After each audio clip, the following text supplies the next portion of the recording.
Senadora Antônia Augusta Anastasia, muito obrigada pela entrevista. Eu que agradeço, Edilene, e aproveito para cumprimentá-la pela sua vinda a Brasília. Muitas felicidades aqui na capital federal, no seu trabalho, que é tão exitoso. Muito obrigada, senador.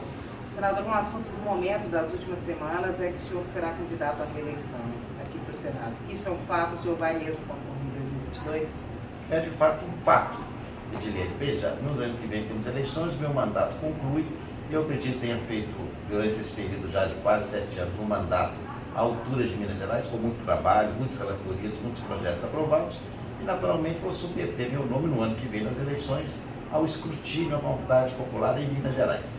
Eu sou um homem de origem pública pela minha vida toda e acho que o Senado é um local, uma instituição que de fato tem muito a contribuir para Minas, e vou me empenhar nesse sentido, portanto, e agradeço a atenção que tenho recebido, os apoios desde o anúncio que fiz na semana passada, em razão exatamente dessa minha decisão de concorrer no ano que vem. E essa chapa em Minas Gerais vai ter o prefeito Alexandre Carinho, de fato, como candidato ao governo do Estado? Essa decisão terá de ser tomada oportunamente pelo prefeito, que está no exercício do mandato ainda. Ele tem dito, de fato, que tem essas pretensões, mas nós devemos sempre aguardar que seja o momento certo e oportuno para a decisão. O prefeito realiza uma bela administração, tem grande apoio popular, é muito reconhecido, e eu quero, de fato, manifestar aqui o apoio ao seu nome, caso ele assim decida. Eu acho que seria um grande governador. Outro nome que tem sido muito apontado como possível candidato à presidência da República é o do Rodrigo Pacheco, do DEM, e ele estaria nesta composição junto com o senhor e com o prefeito Alexandre Carinho. O senhor acha que ele será candidato à presidência da República? O presidente Rodrigo Pacheco tem todas as qualidades e possibilidades de ser o nosso candidato a presidente da República. Para Minas Gerais seria quase como tirar uma sorte grande da loteria, porque ele tem preparo, tem intelecto, tem equilíbrio, tem bom senso.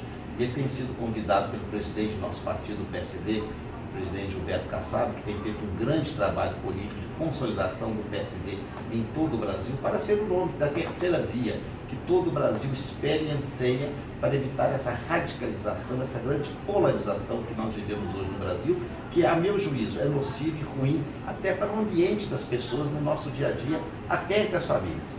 Rodrigo é moderado, equilibrado, então certamente tem toda a condição de ser um grande candidato e, se Deus quiser, se eleito, será um grande presidente da República. E essa possibilidade se tornando uma realidade, ele concorreria pelo DEM ou ele iria para o PSD, que é uma outra conversa que também circula nos bastidores?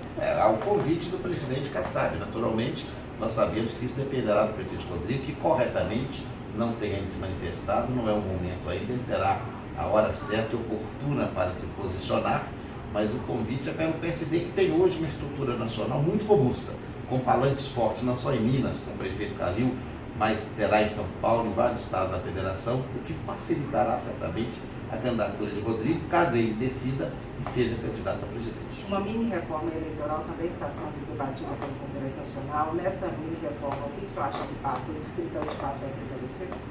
Edilene, veja bem, eu até lhe confesso que sou contrário à mini-reforma como um todo. Nós fizemos uma reforma profunda em 2017 e que começou a ter seus efeitos agora, com a redução do número de partidos, com novas regras relativas às coligações. Eu acho que nós nem testamos ainda esse novo mundo e já queremos mudar novamente. Por isso que no Brasil as coisas ficam sempre instáveis e com muita insegurança, o que não é bom, infelizmente. Então eu discordo, por exemplo, de maneira muito veemente da figura do distritão, porque o distritão praticamente pulveriza, liquida os partidos políticos. As pessoas vão ser eleitas somente pelo seu conhecimento, sem nenhum comprometimento com qualquer tipo de programa partidário ou vinculação partidária. E também nesse modelo de distritão, nós não prestigiamos, evidentemente, segmentos minoritários da população que têm também direito à representação. Então eu discordo, mas vamos aguardar o que a Câmara está deliberando para que posteriormente o Senado discuta esse assunto. Muitos parlamentares estão interessados na reforma eleitoral, mas o que o cidadão quer mesmo é a reforma tributária, que ela seja justa para todo mundo, e os setores produtivos querem muito a reforma administrativa. Qual a avaliação do senhor em relação aos textos dessas duas reformas? E eles passam antes de 2022, não me certo? Você tem toda a razão, Edilene. Os dois temas são fundamentais. A reforma tributária é mais que urgente, porque nós temos um tecido tributário no Brasil esgarçado. É o caos tributário, o chamado cipoal tributário. Infelizmente, é uma realidade que temos. A reforma tributária deveria ter sido encaminhada ao Congresso no início do governo e com um norte claro do Poder Executivo. O que nós vemos hoje é que a reforma tributária não tem uma coluna vertebral. Ela está sendo apresentada em partes, o que não teria problema, desde que houvesse uma priorização, uma coordenação. O resultado é que nós estamos diante de projetos que não estão entre si harmônicos e eu estou vendo, infelizmente, dificuldade na sua aprovação de maneira completa, como nós necessitamos. Mas acho que algo será aprovado até o final deste ano. Não, reitero, na integralidade, na profundidade necessária. A administrativa, o governo, felizmente, mandou uma proposta tecnicamente ruim, mas que está sendo aperfeiçoada na Câmara, será também aperfeiçoada no Senado, e eu acho que essa sim nós vamos aprová-la até o final de 2021, para evitar problemas no ano que vem, que é ano eleitoral, e o Brasil precisa valorizar a gestão pública, que, como você sabe, é uma bandeira antiga minha, especialmente melhorando o serviço público, prestigiando os servidores e melhorando a qualidade dos serviços entregues aos cidadãos brasileiros. A reforma tributária prejudica muito em relação ao imposto de renda, a população está numa faixa média ali, a classe média, que tem um pouco mais de R$ 5.000 em torno disso. O senhor acha que esse ponto será corrigido? Eu acho que esse sim. Eu acho que em relação a isso é quase uma unanimidade. Mas a proposta que foi apresentada, ela prejudica, por exemplo, muitos estados e municípios que estão numa situação ruim.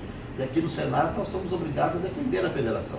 Eu acho que isso não passará, mas a questão da pessoa física, da tabela do desconto de imposto de renda, que é antigo, aliás, a reclamação, eu acho que essa tem toda a condição de avançar positivamente.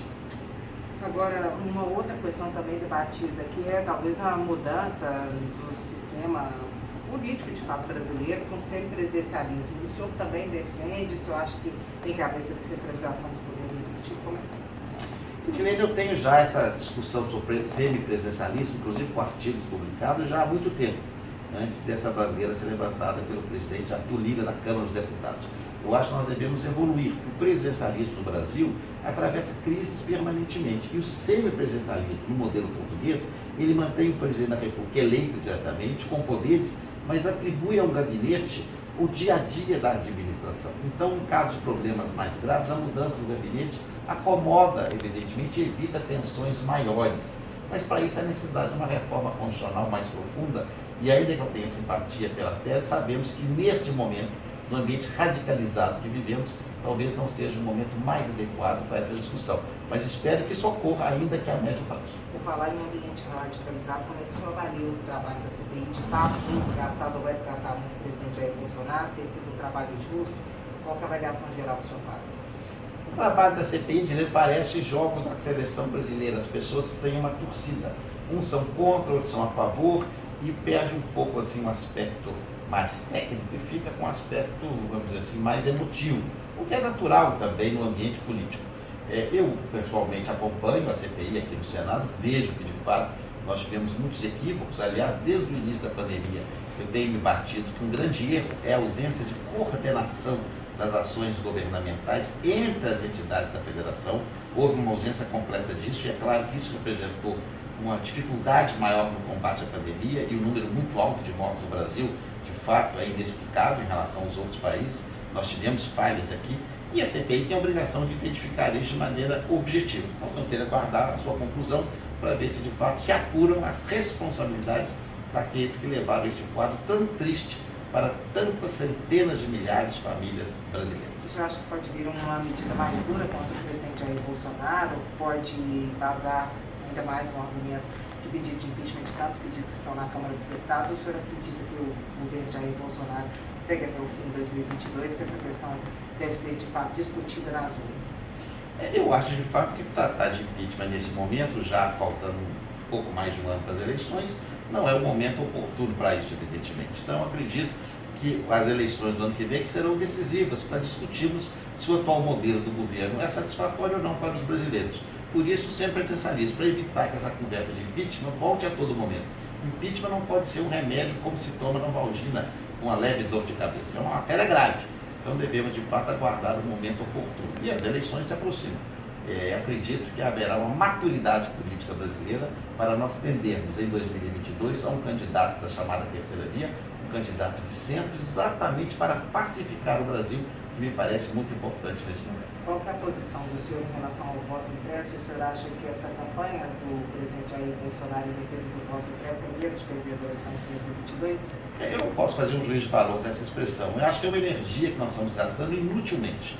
Eu já concorri em várias eleições com a urna eletrônica, já ganhei eleições, já perdi eleição. Então, acredito piamente que as urnas são muito sérias, elas são, de fato, um método muito mais eficaz do que o modelo antigo em relação à probidade das eleições, e sempre me lembro um aplauso ao ministro Carlos Veloso, ministro mineiro, presidente do Tribunal Eleitoral, à época, depois do Supremo, à época da instituição do voto eletrônico, o esforço que foi feito e o seu aperfeiçoamento ao longo dos anos. Acho que, de fato, é uma discussão, como se dizia antigamente, bizantina, ou seja, desnecessária, energia despendida à toa, até porque, para o ano que vem, é inexequível a possibilidade de se acoplar as impressoras nas urnas eletrônicas. Então, eu acredito que, de fato, nós estamos perdendo tempo com uma discussão que não levará a nada. Há uma retórica política envolvida nisso, que eu até respeito, mas acho que isso, em vez de melhorar, isso naturalmente está incendiando ainda mais as posições políticas, o que não é bom para o país, até mais, repito, dentro de um perfil que eu acho mais adequado, de convergência, moderação, bom senso e equilíbrio que o Brasil precisa e precisa muito. O senhor acha que esse debate evolui ou que ele para por aqui, não passa da comissão especial, não para o plenário, como é que vai ser? Eu acho que ele será,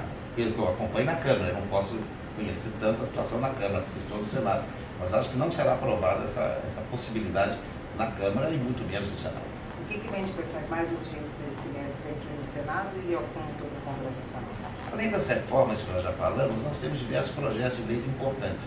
Eu quero mencionar alguns, se me permite, muito interesse para Minas Gerais, que é um novo projeto de lei sobre o marco ferroviário no Brasil. É um tema, ainda mais em Minas, que nós gostamos tanto dos trens, das ferrovias, e temos a maior malha ferroviária brasileira. E esse marco é muito importante, porque ele vai determinar, em razão da articulação da bancada mineira no Senado e depois na Câmara, que todos os investimentos decorrentes de antecipação de contratos de concessão de ferrovias sejam feitos nos estados onde as ferrovias estão. Ou seja, recursos decorrentes de antecipação de contratos, por exemplo, da FCA ou da Ferrovia da Vale, deverão ser investidos em Minas, onde temos grandes gargalos ferroviários.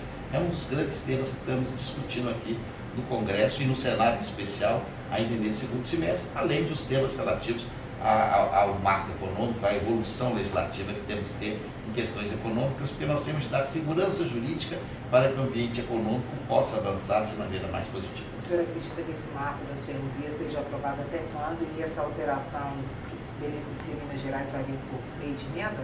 Será uma emenda em consonância com o relator, o senador Jean Paul, que está muito aberto a essa proposta. Acredito que essa matéria será votada nas próximas semanas aqui no Senado, é claro, depois irá para a Câmara dos Deputados. São matérias importantes para Minas Gerais. E volto a lembrar aqui também a criação do Tribunal Regional Federal, que já está maduro para a votação e será apreciado ainda esse ano, com a decisão do presidente Rodrigo Pacheco, uma matéria muito importante para a economia de Minas Gerais, e também o veto, que foi colocado de maneira muito estranha e surpreendente pelo presidente Bolsonaro, contra a inclusão da região do Rio Doce no açudeiro. Para nós mineiros é muito importante, não há nenhuma despesa pública nisso, e é importante que a região do Rio Doce, especialmente Valadares, seja incluído na região da açudeiro para receber incentivos para ter mais indústrias e empresas naquela região. Nós vamos derrubar esse veto. Então é certo que o veto será derrubado? Haverá um esforço total. A bancada mineira vai trabalhar na Câmara e nós no Senado para derrubarmos esse veto, já que a lei foi aprovada aqui com grande maioria. E os outros colegas dos outros estados reconhecem a importância disso. E, de fato, foi um veto equivocado que nós lamentamos.